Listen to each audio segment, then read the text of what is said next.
ګل رژېدلی دی او چمن چوپ دی او ګل رژېدلی دی چمن چوپ دی چمن چوپ دی د خوشحالۍ امن مسکن چوپ دی ظالم پرانستې تڼۍ ګرځي دلته څه ورته نه وایي څښتن چوپ دی بیا وایه نه ظالم پرانستې تڼۍ ګرځي دلته څه ورته نه وایي څښتن چوپ دی دا زه چې ژاړم نو ګیله مې کېږي زما په حال زما خوږمن چوپ دی لاجواب مننه دا زه چې ژاړم نو ګیله مې کېږي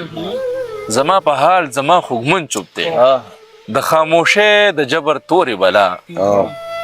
فنکار مړ کړی ځکه فن چوپ د خاموشۍ د خاموشۍ د جبر تورې بلا جبر تورې بلا فنکار مړ کړی ځکه فن چوپ دی زما د مرګ پوښتنه چا وکړله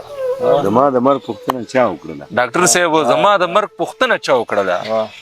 په قتلیام مې ټول وطن چوپ دی زما د مرګ پوښتنه چا وکړله په قتلیام مې ټول وطن چوپ دی میرا شور د خاموشۍ مې وجني بلبلان غلي دي ګلشن چوپ مومن صاحب شعرونو ته د خیال ده بلبلان ډېر مزېدار غلي دي ګلشن چوپ ډېره مننه ډاکټر صاحب شعرونه دي چې ارشاد صاحب احساس د درد د بیلتانه لري که نه یې لري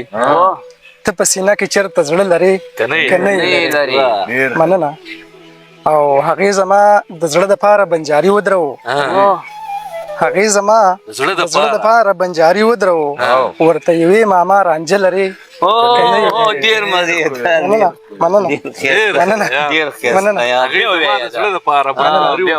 هغې زما د زړه دپاره بنجاري ودرو ورته یوې ماما رانجه لري که نه یې لري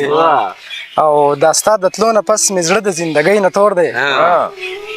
زما په شان دردونه ته لري که نه یې لري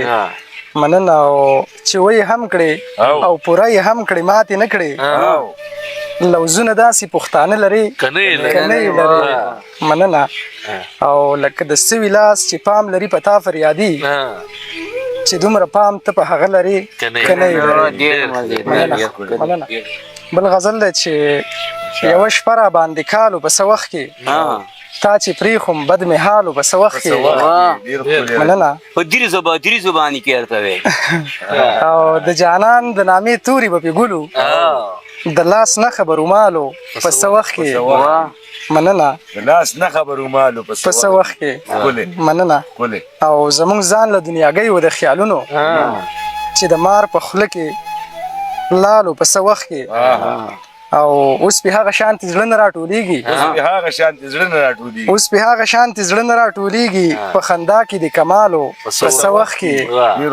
مننه او ته د خلکو په خبرو لاړې بیل شوې ته د خلکو په خبرو لاړې بیل شوې زموږ مینه خو مثالو